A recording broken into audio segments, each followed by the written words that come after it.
Good afternoon and welcome to another edition of Off the Cuff here at Oswego City Hall. I want to work off of what we started last month. Last month I talked pretty much exclusively about COVID-19 and what the city has done and is continuing to do to stop the spread, flatten the curve, try to put Oswego in the position and Central New York in the position to be able to reopen as soon as possible. And we've started some of those discussions with our regional partners in other counties, and happy to be part of that conversation. And I do think that there is a light at the end of the tunnel, but I want to stress what I've said to date, and that's to continue social distancing, no non-essential travel, non-essential shopping, limit human interaction.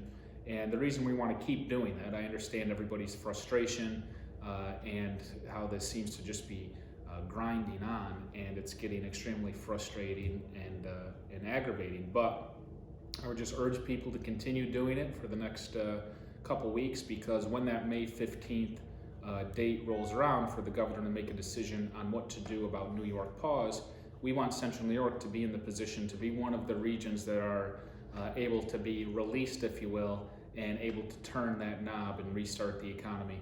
I see the restart plan being a slow, phased-in plan, similar to how the economy was shut down. I see it kind of being reopened in the same fashion, just in reverse. So I would just urge people to do the best you can these next couple of weeks, and hopefully we'll be back to normal here and be able to enjoy our already way too short Oswego summer. As a reminder, the City of Oswego's COVID Stop the Spread Stay-at-Home order is still in effect. That once again means no non-essential travel, no non-essential shopping. So just shop for essential items only. There's no reason to bring the entire family to the grocery store or the retail store every day. And we just urge people to continue social distancing. Playgrounds remain closed. Walkways, bikeways are open as long as you're practicing social distancing. We're continuing our social distancing details at our larger retail stores here in Oswego, Price Chopper, Lowe's, Walmart.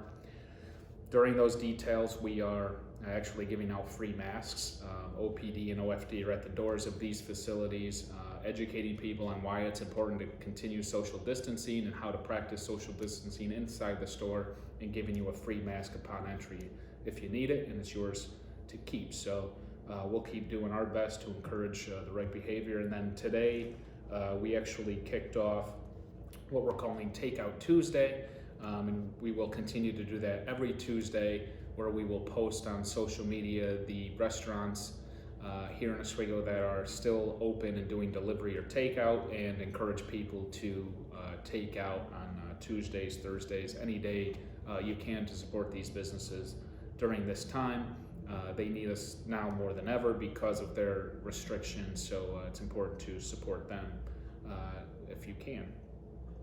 Some non-COVID related updates and projects going on. Again, with COVID dominating the news cycle, it's been hard to provide updates for other projects, but we do have a lot going on, and that is evident as you drive around the city.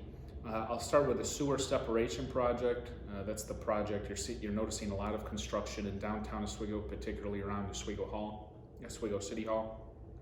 This project stems from West Utica Street to West Cayuga Street, from Water Street to about West 7th Street. You'll see curb-to-curb construction. It's the final phase of our sewer separation project, the third and final phase, where we're separating the stormwater system from the sewer system, and this is ultimately to limit discharges into the Oswego River and Lake Ontario. This is mandated by the federal and state government. So a lot of this phase, a lot of the funding for this phase was from grant money that we secured in the last 2 years. So that construction is the construction you're seeing right now. They're actually laying a major line down West Oneida Street, and that's why you're noticing West 1st Street and West 2nd Street have been closed for a week and will continue to be closed periodically for the next week or so. Also, the sewer separation is responsible for a lot of the shutoffs happening in downtown Oswego and near downtown neighborhoods. we have been trying to schedule the shutoffs for very early in the morning to limit the inconvenience for people, so maybe you haven't even noticed, but we've been coordinating that with local businesses and homeowners in the affected areas. So just be aware and try to avoid that construction zone if you can. Some good projects coming up. The City Hall restoration project is going to start at the end of May, so that's scheduled, and the contractor is going to begin mobilizing here shortly. The City Hall restoration project, again, is a $2.5 million project with $500,000 coming from a grant we won. It's to really restore City Hall. The clock tower will be restabilized because that has seen some movement in the last few years. The mason and stonework all around City Hall has become, just because of age and the weather here in upstate New York, has been disrupted and has started to shift, so we will repoint and restabilize some of the critical areas around City Hall on the exterior portion, and then we are replacing and repairing all the gutters, the windows, and the roof here at City Hall. So again, as I've said publicly, the number of comments and compliments I receive from people coming into City Hall to do business is really amazing, and they always compliment us on how beautiful our building is, how historic it is, and how important it is to preserve it. So I think sometimes we take City Hall here for granted, but this restoration project will make sure that our historic City Hall remains here in Oswego and stable and in good condition for years and years to come. The West Seneca Street project is already underway. That's a lot of the construction you see along West Seneca Street is the Seneca Street Bikeway project. That's about a $750,000, $800,000 project that will bring curb bump outs with landscaping along West 2nd Street, 2nd, 3rd, 5th, and 6th. I think I may miss an intersection in there somewhere because I think there's 5, but in addition to the curb bump outs, there'll be pedestrian and bicycle lanes along the road. This will narrow the road to reduce speeding and also offer options for people who prefer to walk or bike to be able to do so in a safe manner up West Seneca Street. We think it provides really a direct conduit between the Riverwalk downtown area to the SUNY campus, connecting to the 104 corridor. So that is a project that I think people take advantage of, and it'll also drastically beautify the area.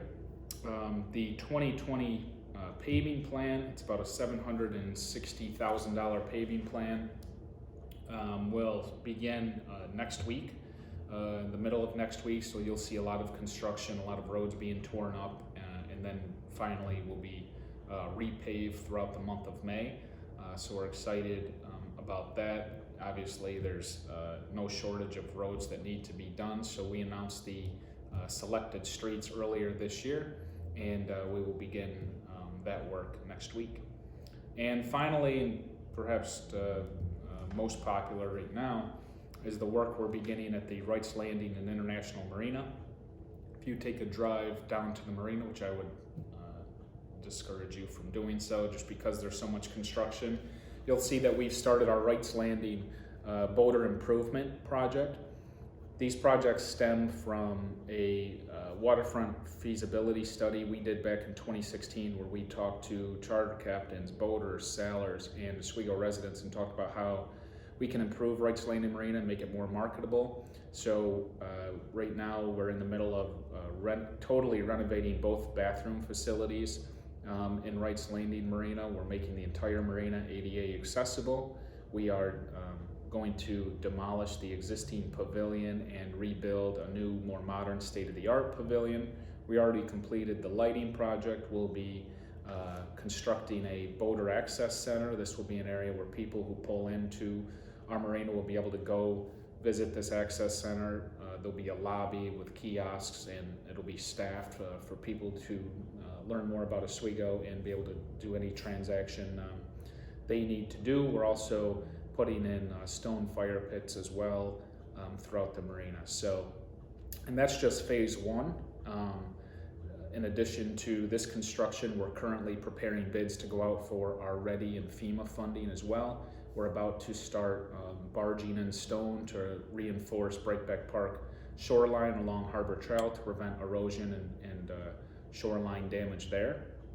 And the next phase will be more of the READY and FEMA work that will actually stabilize the International Pier and elevate a large section of Wright's Land and Marina 3 feet to prevent future flooding in the future. So it's going to be a mess down in Wright's Landing for quite a while. As you may know, because of COVID, the marina was already closed until July 13th. The amount of construction just justifies that closure even more. The marina will definitely be closed until July 13th. Right now, we're trying to coordinate and schedule and plan the different projects taking place all at once to try to condense and limit the construction laydown area so that we can open the marina on July 13th.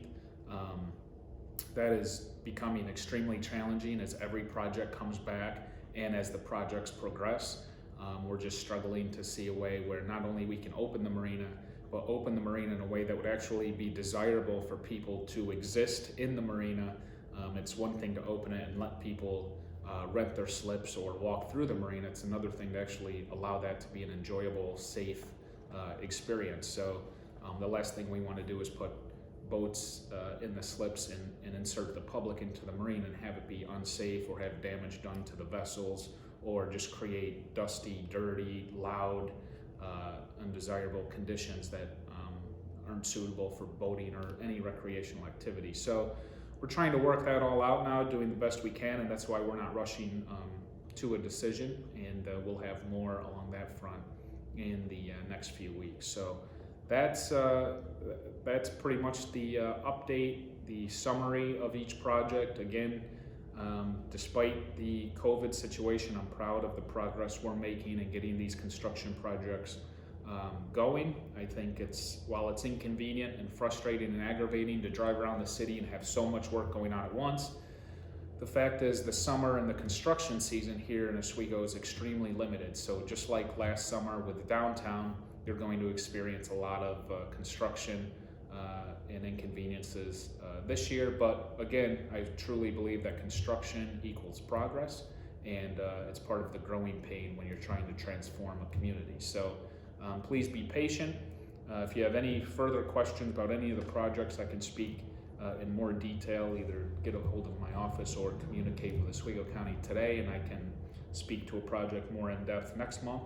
And don't forget to tune in, and we'll talk then. Thank you.